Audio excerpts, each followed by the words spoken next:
It's true that not understanding how old 81 years old looks sometimes is maybe a Democratic Party mistake. But Democrats are not the party that picked the guy whose charity was shut down as a fraud, whose fake university was shut down as a fraud, whose business was convicted on multiple felony fraud counts, whose CFO is quite literally in jail, who had one personal lawyer put in prison and the other has lost his law license. Absolutely down. This Rachel Maddow, what does she have? She's got nothing. Nothing. She took a sabbatical where she worked one day a week. They paid her a lot of money. She gets no rating. Guess who just handed Trump the verbal smackdown of the century? Rachel Maddow just went full scorched earth live on TV and left the orange overlord scrambling like someone unplugged his tanning bed mid-session. So what's got Donnie Dumpster diving for a comeback this time? Maddow didn't just drag him. She exposed him, filleted him, and served him up like yesterday's cold fast food. Trump has come in the spin room, and he is desperately trying to get the attention that I think he needs as oxygen at this point, even though I think that most of the people in this room that are here spinning on his behalf know that he had a bad night. Is he literally standing there like he's his own surrogate, trying to get people to talk to him about his own performance? Exactly. She cracked open his dirty secrets, laid out his chaos resume, and reminded the world why Trump's approval ratings are somewhere between mold and mosquitoes. Buckle up, because we're diving headfirst into the train wreck of Trump's latest unraveling. And Maddow's got the receipts, the commentary, and the knockout punch he never saw coming. For the record, I will note that Donald Trump did admit in his remarks today explicitly that Elon Musk is the head of Doge. And while that comes as no surprise to anybody who's been following the facts of this matter, that will end up in court, because that is directly contrary to what the administration has overtly sworn to a federal judge about the leadership of Doge. I should also note, and this doesn't have to be for the record, I'll just note it for our own experience tonight, that at that point in the speech, when the president talked about how we will no longer be ruled by unelected bureaucrats, Democrats in the chamber pointed and laughed at Elon Musk. Unelected bureaucrat.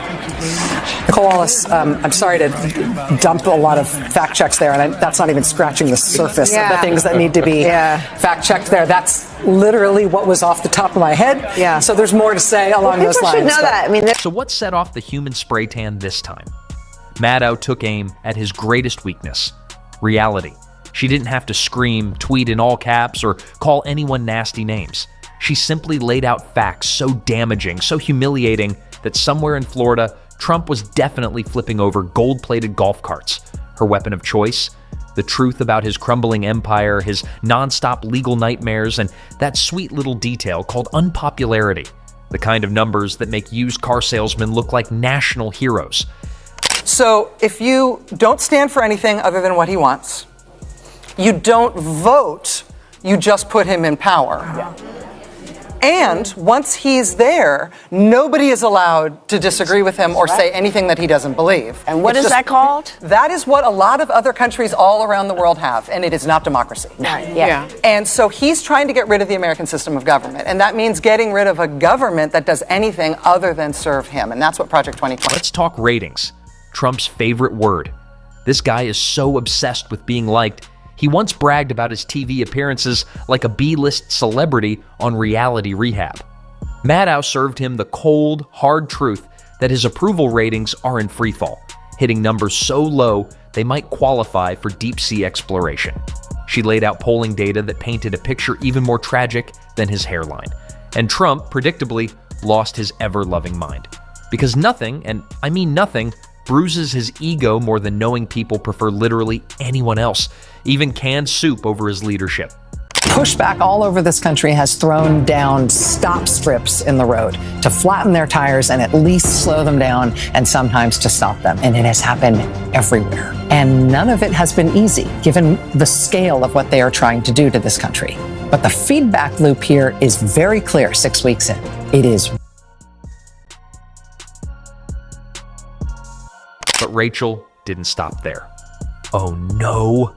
She peeled back the layers of scandal like an onion, each one stinkier than the last. From tax fraud allegations to his MAGA-fueled riot tour, Maddow rolled out receipts like it was Black Friday. And Trump? He's out here denying reality like it's a bad Yelp review. Maddow reminded America that this is a man who declared bankruptcy so many times, even Monopoly refuses to license him. She exposed how he built a brand on smoke and mirrors, yet can't handle a single moment of accountability without launching into toddler-level meltdowns. They're really screwed up. I watch this MSNBC, which is a threat to democracy, actually.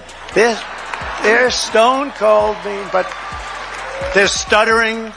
They're all screwed up. They're all mentally screwed up. They don't know what. Their ratings have gone down the tubes.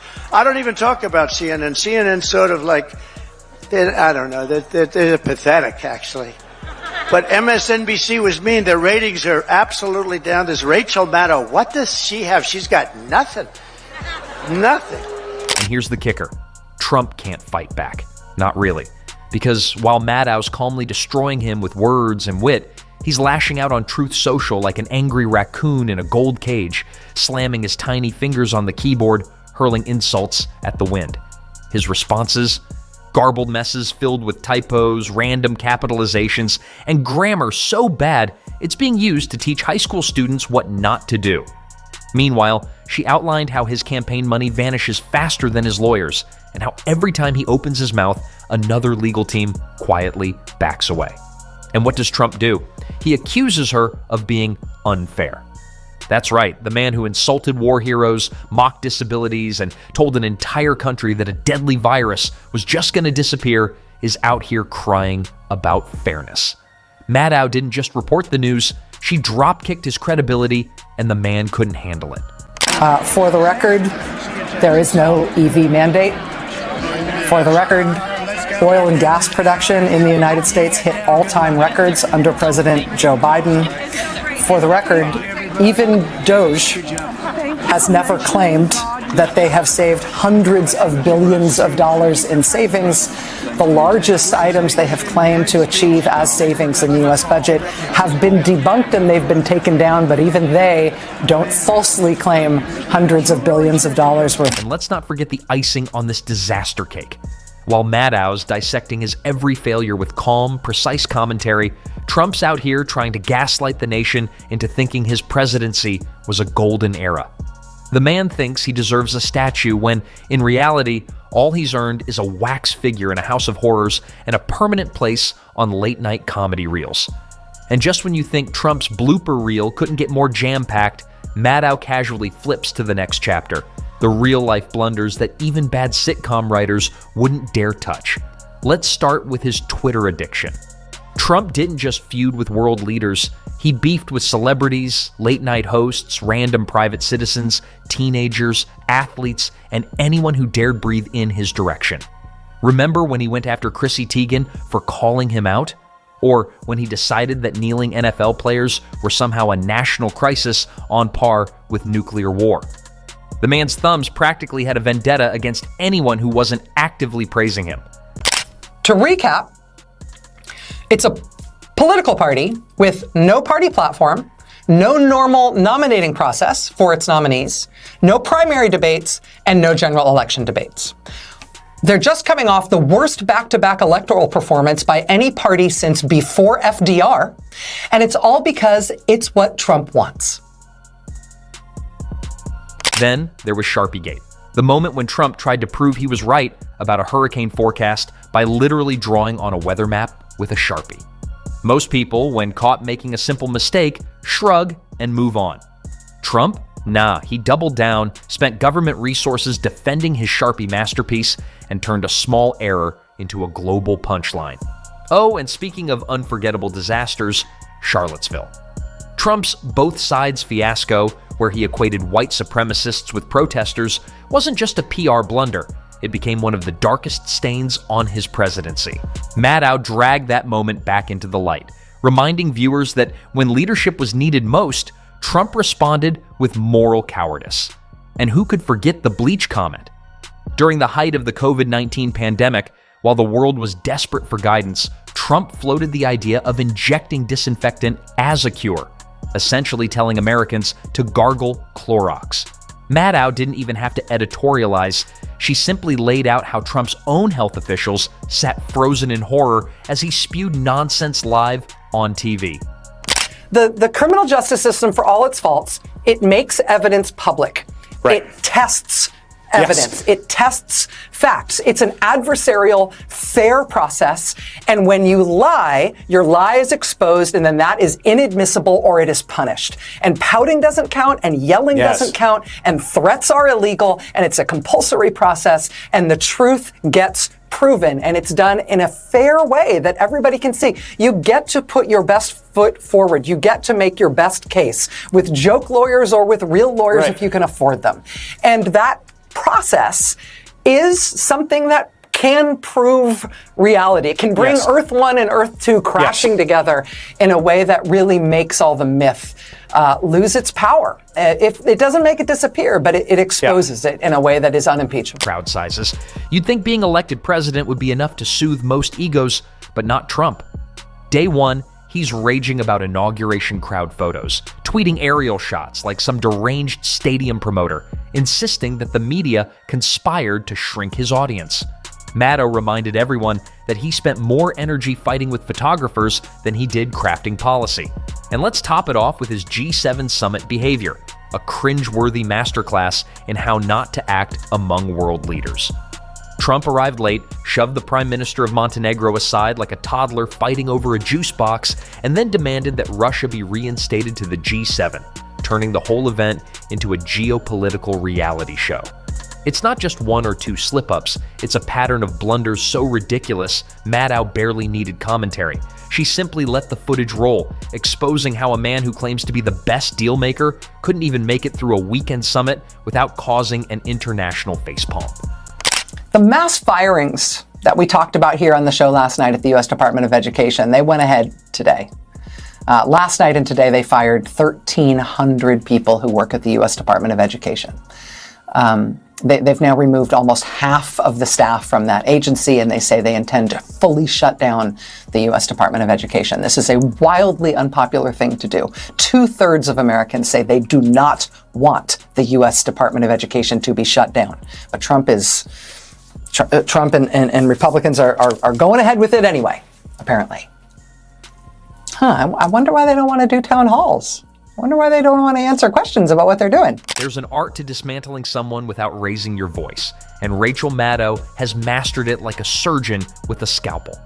While Trump's preferred method of communication is a screeching, typo-ridden, all-caps tweet storm that reads like it was written by an irate raccoon trapped in a tanning bed, Maddow's approach is pure surgical precision. She doesn't need to shout. She doesn't need to insult. She just sits there, calm as ever, glasses perched on her nose, unraveling his entire existence one methodical fact at a time, while Trump's somewhere in Florida flailing like a wind-up toy who's been overwound and dropped on a Fox News set. The beauty of Maddow's takedown isn't just in the content, it's in the delivery. She's not breathless. She's not riled up. She's the eye of the storm, cool, composed, unfazed, while Trump spins himself into a red-faced frenzy on whatever platform hasn't banned him yet. Watching Maddow lay out the receipts feels less like news commentary and more like attending a masterclass in intellectual judo. She doesn't need to punch hard. She just lets Trump's own weight do the work, flipping him effortlessly over every lie, blunder, and catastrophic decision he's ever made. What they want least of all is to realize that half the country went to bed sad tonight, but then woke up tomorrow fired up with a new sense of purpose, knowing that apparently this is what we're on this earth to do as American citizens in this generation. Because history did not just end. Time did not just stop. We just got marching orders from the universe and the Electoral College that as of today, American citizens who do want to hold on to democracy, we know exactly what we're going to be spending the next days and weeks and likely years of our life working on. Take any of her iconic Trump exposés, she doesn't drop bombshells like she's lighting fireworks. No, she walks you through it slowly, meticulously, connecting dots like a crime show detective who's already solved the case but is letting the audience savor the reveal. She'll start with something seemingly small, a weird financial document, an odd statement buried in a press release, and before you know it, she's yanked back the curtain on a full-blown scandal, while Trump's somewhere yelling into the void about fake news and witch hunts, all while sweating bullets under his spray tan. It's not just that Maddow's smart, it's that she makes being smart look effortless, and nothing gets under Trump's skin faster than someone exposing his chaos without breaking a sweat. Trump thrives on chaos. He thrives on people reacting to him, spiraling in the drama, engaging with the circus. But Maddow? She doesn't take the bait. She calmly arranges the circus animals, points to the mess, and quietly reminds everyone that the ringmaster has no idea what he's doing. The pushback all over this country has thrown down stop strips in the road to flatten their tires and at least slow them down and sometimes to stop them. And it has happened everywhere. And none of it has been easy, given the scale of what they are trying. And the pacing? Oh, the pacing. Maddow can stretch a segment, build suspense, drip feed information until you're on the edge of your seat, all while Trump is over in his corner, smashing the panic button like a contestant on a game show who knows they've already lost. Where Trump's communication style is like someone yelling into a megaphone in a hurricane, loud, chaotic, incomprehensible, Maddow's is like a chess master laying traps 5 moves ahead, never breaking her cool while her opponent flips over the board in frustration. Let's not forget, Trump hates losing, but what he hates even more is being outclassed. And Maddow doesn't just outclass him, she leaves him in the intellectual dust, calmly sipping water while he's rage posting at 3 a.m., trying to figure out how he's once again become the punchline without her ever once mentioning his name. Have you considered resigning? People have resigned for much smaller sins and much less damage to their country than this. Have you been any part of this process? In the White House? In Doge? And as the memes spread and the commentary snowballs, you can practically hear the Mar-a-Lago staff scrambling to unplug Trump's Wi-Fi. Because nothing sends Trump deeper into meltdown mode than public humiliation, especially when it comes gift-wrapped by a woman who didn't even break a sweat. Every trending hashtag, every viral TikTok duet, reenacting Maddow's takedown, every sarcastic Instagram story. It's like adding lighter fluid to Trump's already raging fire of insecurities. Meanwhile, journalists, analysts, and commentators are piling on too. You've got op-eds dropping within hours, headlines praising Maddow's brilliance while dismantling Trump's endless failures. Pundits dissect every second of the broadcast, pointing out how Maddow connected the dots in ways even Trump's loyal base couldn't ignore. Panels on CNN, MSNBC, even international networks, everyone's discussing how she just put Trump's disastrous resume on full display. Honestly, weirdly, like the Trump stuff is, I don't even know how to explain it. If your job is talking about what's going on in the country and talking about what's going on in politics, like doing an hour of TV every day. I feel this too. I feel like my job every day is like, I paint houses like with a nail polish brush. Like that's my job every day, to fill in a little tiny piece of it. And then one day I came to work and God was like, actually today, you get a power sprayer, do a few houses today. That's what it means to have Donald Trump in politics. God bless you, you made it so easy. Always the best part of our monologue every night for the past 2 months. The internet is undefeated, and Trump knows it. No matter how many posts he fires off, no matter how many sycophants he parades on cable news, the viral clips of Maddow's methodical, savage dismantling live on forever. It's archived, memed, dissected, and reshared by millions, etched into digital history as the day Trump got outplayed, outclassed, and publicly obliterated by facts. By the time the dust settles, it's clear. Maddow didn't just expose Trump, she handed the public the ultimate weapon: proof, precision, and a highlight reel of his greatest blunders. And social media, it's the amplifier that ensures Trump can't run from it, no matter how hard he rants.